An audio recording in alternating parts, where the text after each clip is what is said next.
Welcome back. Before we continue on to the next step, let's try and recap what we have established so far. Of course, we started with the Ramchal, establishing that the Tachlis in this world is an istapkus b'Hashem, a relationship that we will have with HaKadosh Baruch Hu eventually in the world to come. And because of that, this world basically is full of opportunities for us to cultivate that relationship, to train ourselves to be better in that relationship.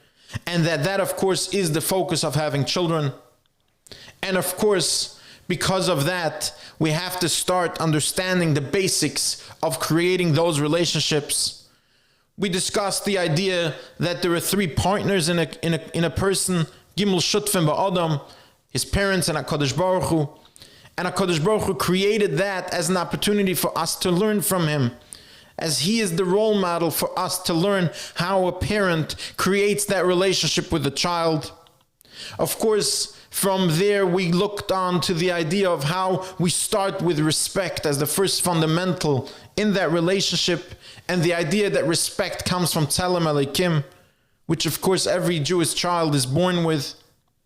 From there, we went on to understand that indeed, because HaKadosh Baruch Hu is the first shutuf, and of course he was the one to parent Klal Yisrael Kaviyachol when he took them out of Mitzrayim, we can look at how he built up that relationship, taking them from being Bnei Yaakov to being Am Hashem, to being children of HaKadosh Baruch Hu Kaviyachol.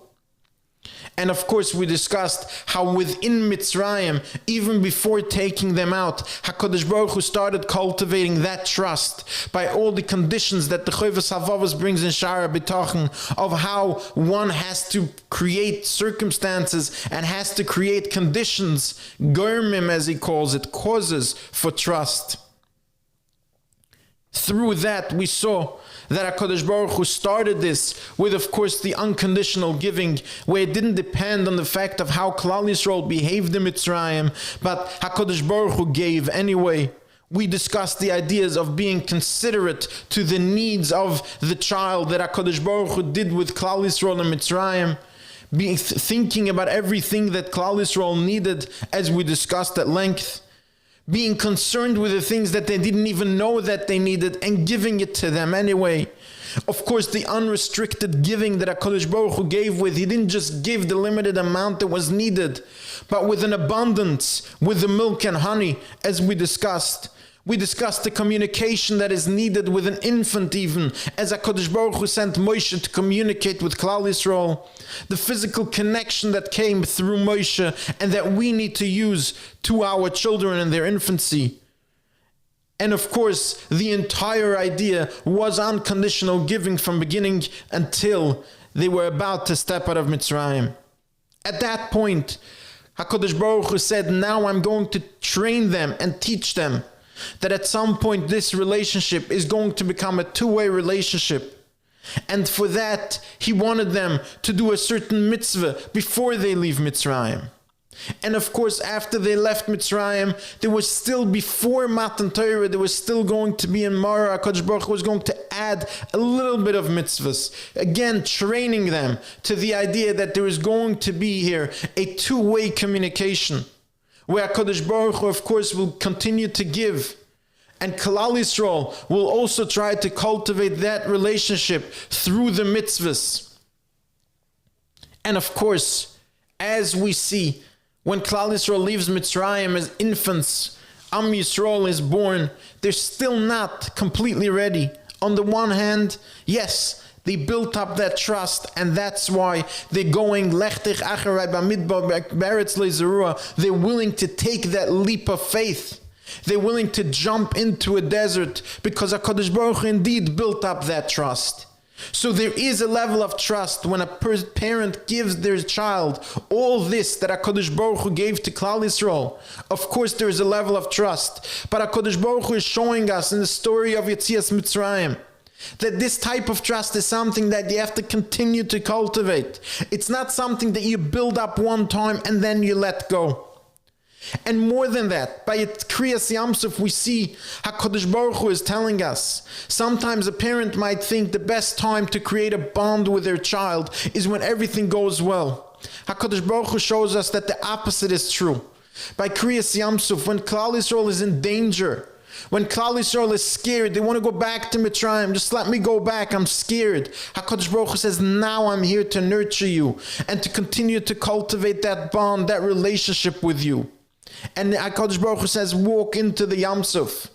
And within the Yamsuf, within the pain, within the tzara, HaKadosh Baruch Hu shows them, as Chazal tell us in the Medrashim, here, you want something, you want a drink, poke your finger into the wall, you'll get sweet water, you'll get fruits, you'll get food, you'll get clothing, you'll get everything that you need. HaKadosh Baruch Hu was cultivating the relationship within the danger that Klal Yisrael was in. And with that, HaKadosh Baruch Hu is showing us the way we need to nurture the relationship with our children when they're still infants, when they're still toddlers, is exactly at times when they're in pain or when they're going through a hardship. Of course, when we continue to look at the story of Yetzias Mitzrayim, we see one of the biggest statements is L'yomish amud ha'onon. The cloud that HaKadosh Baruch Hu sent to protect Klal Yisrael, to show them that He's there, was never, by day there was Amud Ha'onon, and by day there was Amud Ha'esh, but there was never a moment, there was never a single second that Klal Yisrael could think, oi, my parent left me. HaKadosh Baruch Hu showed that He was there always. And that's what HaKadosh Baruch Hu is teaching us for eternity.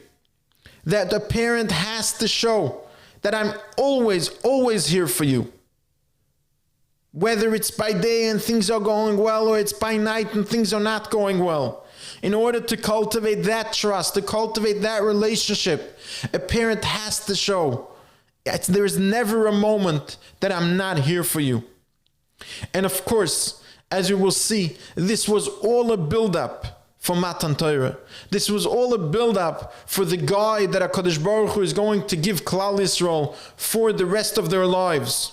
But of course, to continue in the rhythm of our series, we're going to ask the questions that need to be asked. Why? Why is there a Torah? Why do Chazal have these incredible titles for the Torah? In Mayim el Torah, Ner, Torah is called a Ner, a candle. Why a candle? Why water? And so forth. What was the importance of the Torah to be given to Klal Yisrael in its infancy? What lessons does it teach us how to parent our children? This series is produced by TorahWire.org, sponsored by the DonorsFund.org. For all your charitable giving, for a completely free and efficient experience, open your account today at the DonorsFund.org. Have a wonderful day.